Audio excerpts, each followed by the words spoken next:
በነጭ ደመና ላይ የተቀመጠ የሰው ልጅ የሚመስል በራሱ ላይ የወርቅ አክሊል ያለውና በእጁ ስለታም ማጭድ ያዘ።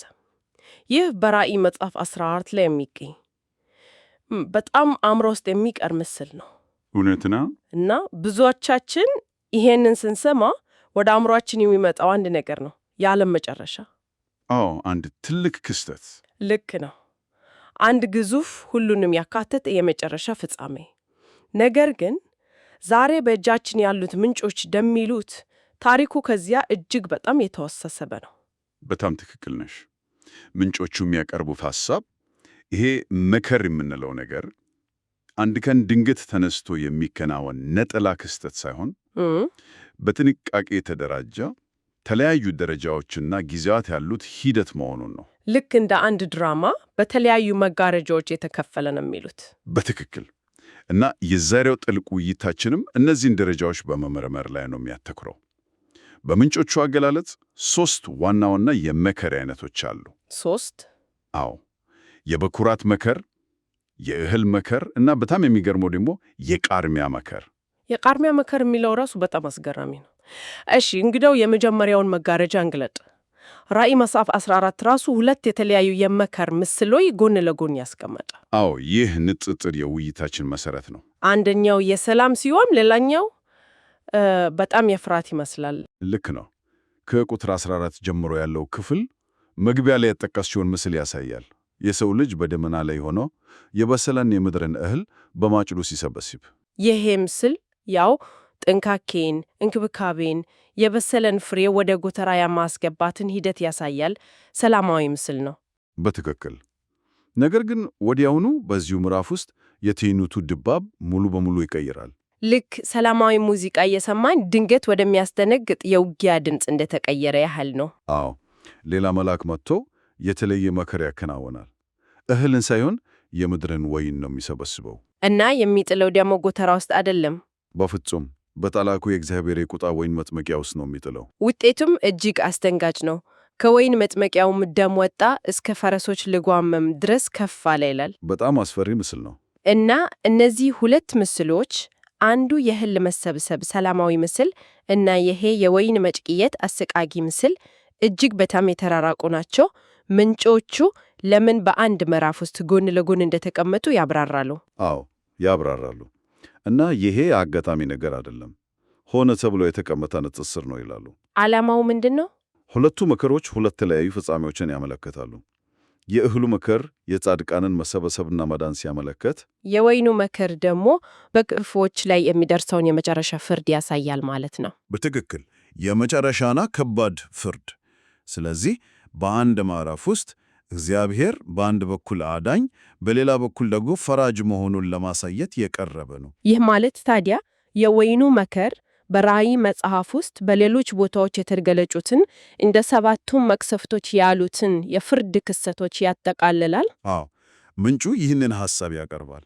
የወይኑ መከር ዝም ብሎ ድንገተኛ ፍርድ ሳይሆን የተከታታይ የፍርድ ሂደቶች የመጨረሻ ምዕራፍ ወይም ማጠቃለያ ሊሆን ይችላል ይላሉ። ከአውሬው ሰራዊት ጋር የሚደረገውን የመጨረሻ ውጊያም ሊያካትት ይችላል? አዎ፣ እሱንም ሊያካትት እንደሚችል ይጠቁማሉ።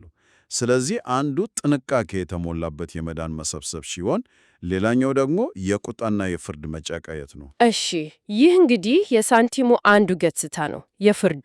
በሌላ በኩል ደግሞ የዳኑት ሰዎች ጉዳይ አለ። አዎ፣ ምንጮቹ የእነሱን አሰባሰብ እንኳን አንድ ወጥ እንዳልሆነ ይናገራሉ።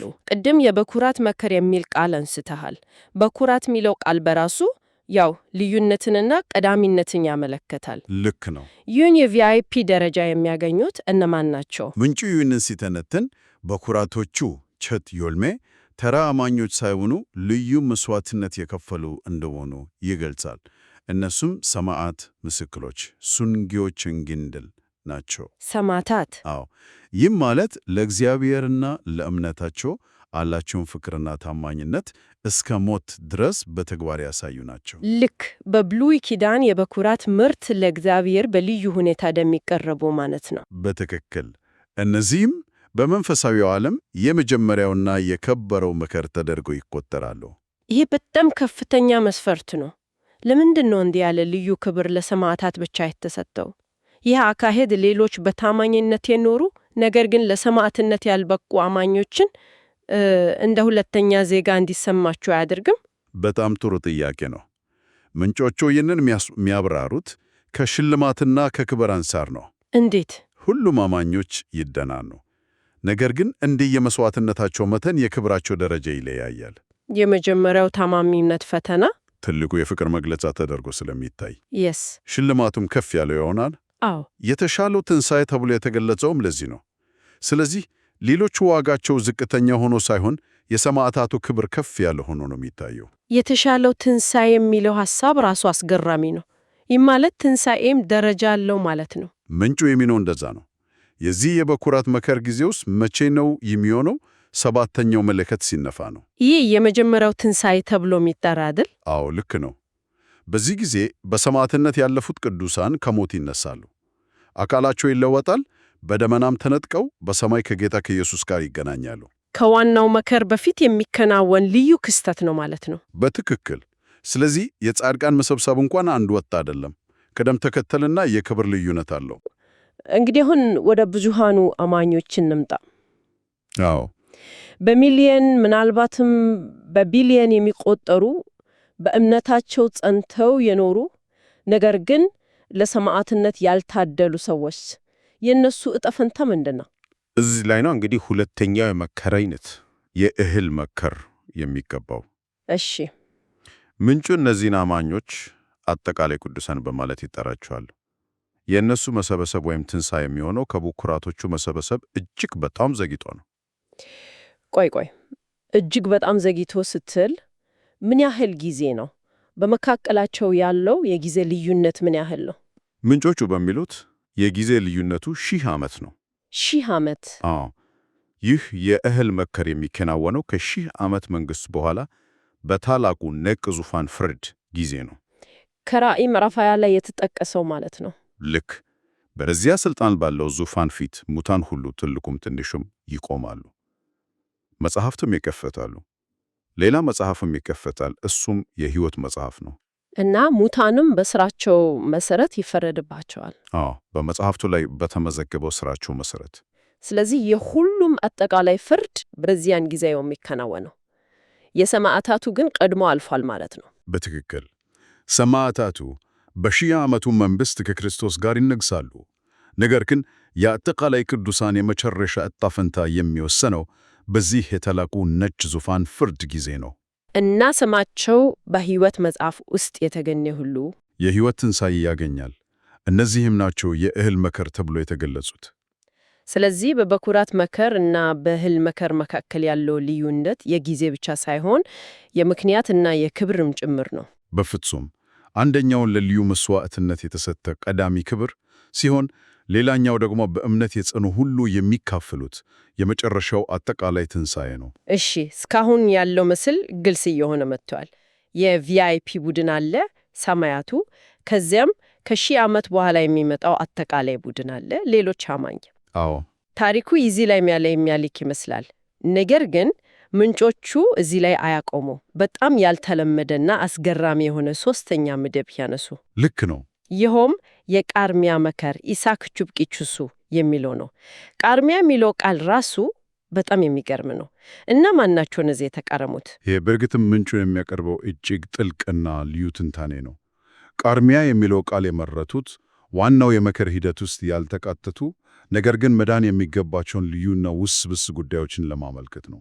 ለምሳሌ ዋናው ምሳሌ በወንጌል ላይ የተጠቀሰው በመስቀል ላይ የነበረው ወንበዴ ነው። አሃ በመንግሥቱ በመጣህ ጊዜ አስበኝ ብሎ አመነ። ኢየሱስም ወዲያውኑ ዛሬ ከኔ ጋር በገነት ትሆናለህ የሚል ማረጋገጫ ሰጠው። እዚህ ላይ ነው እንግዲህ ዋናው ስነ መለኮታዊ ችግር የሚፈጠረው። ፍርድ በስራ ላይ የተመሰረተ እንደሆነ በተደጋጋሚ ይገለጻል። የወንበዴ ግን ምንም አይነት መልካም ሥራ ለመስራት ጊዜም ዕድልም አቅምም አልነበረው። እምነቱ በልብ ውስጥ ብቻ ነበር። ስለዚህ እዚህ ላይ አንድ ፓራዶክስ አለ። እግዚአብሔር ልብን ያውቃል፣ ስለዚህ ለእርሱ ችግር የለውም። ነገር ግን ፍርዱ ፍትሐዊ መሆኑን ለሌሎች ፍጡራን፣ ለመላእክትም ሆነ ለሌሎች ሰዎች እንዴት ማሳየት ይቻላል? መስረጃው የት አለ? በትክክል ጥያቄውን በዚህ መልኩ ማስቀመጦች የትንታኔውን ዋና ነጥብ ያሳያል። ችግሩ ያለው ሁሉንም በሚያውቀው በእግዚአብሔር ዘንድ አይደለም፣ ችግሩ ያለው የእግዚአብሔርን ፍትሕ ለሁሉም ፍጥረት በግልጽ ማሳየት ላይ ነው። አዎ፣ የሰውን ልብ ማንበብ ለማይችሉ ሌሎች ፍጡራን የዚህ ሰው እምነት በምን ይረጋገጣል? ቃሉ ብቻ በቂ ማስረጃ ሊሆን ይችላል። ስለዚህ የእነዚህ ሰዎች ውሽጣዊ እምነት በሆነ መልኩ መፈተን ወይም መረጋገጥ ከምጁንግ አለበት። ይህ በጣም አስገራሚ ሐሳብ ነው።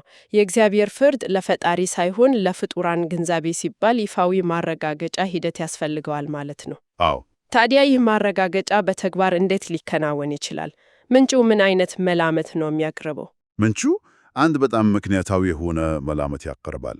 እነዚህ ሰዎች ልክ እንደ ወንበዴው ያሉ ወይም በእምነት ከመቱ በኋላ ወዲያው የሞቱ በሺህ ዓመቱ መንግሥት ጊዜ ከሞት ሊነሱ ይችላሉ።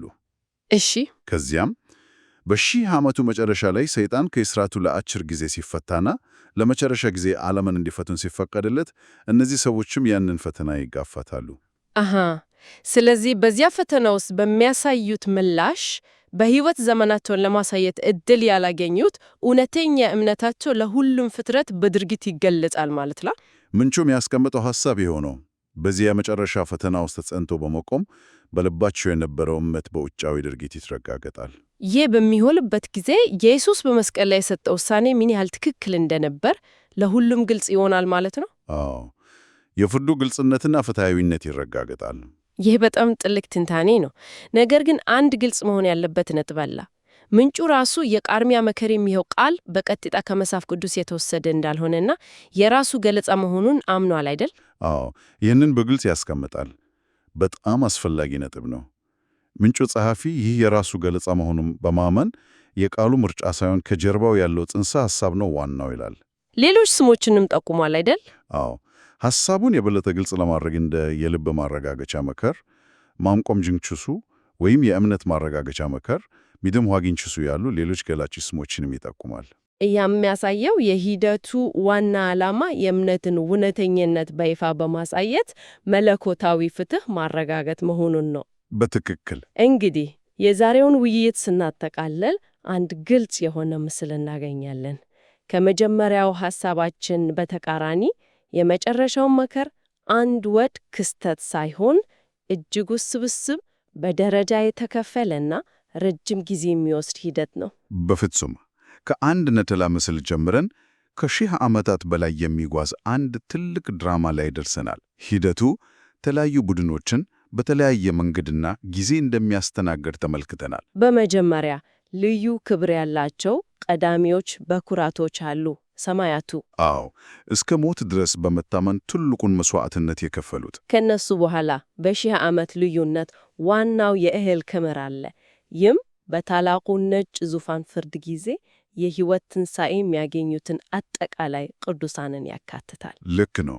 በመጨረሻም ልዩ አያያዝ የሚያስፈልጋቸውን ቃርሚያዎች አይተናል። እነዚህ እምነታቸው በይፋ ማረጋገጫ የሚያስፈልገው ነገር ግን በልባቸው እውነተኛ የሆኑትን የሚወክሉ ናቸው። አዎ። እና እነዚህ ሁሉ ተለያዩ ደረጃዎች፣ ሂደቶችና የጊዜ ልዩነቶች ወደ አንድ ትልቅና ማዕከላዊ ጭብጥ ያመራሉ። አዎ፣ ሁሉም ነገር የሚገናኘው ከመለኮታዊ ፍትሕ ግልጽነት ጋር ነው። ይህ ውስብስብ ሂደት የተደረጀው ሁሉን ለሚያውቀው አምላክ መረጃ ለመስጠት አይደለም፣ ሳይሆን ለፍጡራኑ የእግዚአብሔር ውሳኔዎች ምን ያህል ፍትሐዊና ጻድቅ እንደሆኑ ለማሳየት ነው። የእግዚአብሔር ጽድቅ በሁሉም ዘንድ እንዲታወቅ፣ አዎ፣ እንዲመረመር እና በመጨረሻም ሁሉም ፍጥረት በአንድ ድምፅ ፍርዱ እውነትና ጽድቅ ነው ብሎ እንዲመሰክር ነው። የፍርዱ የመጨረሻው ዓላማ ቅጣት ወይም ሽልማት ብቻ ሳይሆን የእግዚአብሔርን ፍጹም ባህሪ ለፍጥረቱ ሁሉ ማሳየትም ጭምር ነው። እንግዲህ ውይይታችንን ስንዘጋ ለአድማጭ የሚተው አንድ የመጨረሻ ሐሳብ አለን፣ ዛሬ ከተወያየነው አንጻር ሊታሰብበት። አዎ፣ ይህንን ጥያቄ እያሰቡ እንዲቆዩ እንጋብዛለን። ፍርድ ለፍጡራን የእግዚአብሔርን ፍትሕ ለማሳየት ሲባል በግልጽ በሚታዩ ድርጊቶች ላይ የተመሰረተ ከተፈለገ ይህ በዘመናችን ባለው የፍትሕ ሥርዓት ውስጥ ስላለው ነገር ምን ያስተምረናል? በውስጣዊ እምነት ወይም ሐሳብና በውጫዊ ሊረጋገጥ በሚችል ድርጊት መካከል ስላለው ግንኙነት፣ እንዲሁም አንድ ማህበረሰብ ስለ ፍትሕ ባለው አመለካከት ላይ ምን አይነት ብርሃን ይፈነጥቃል?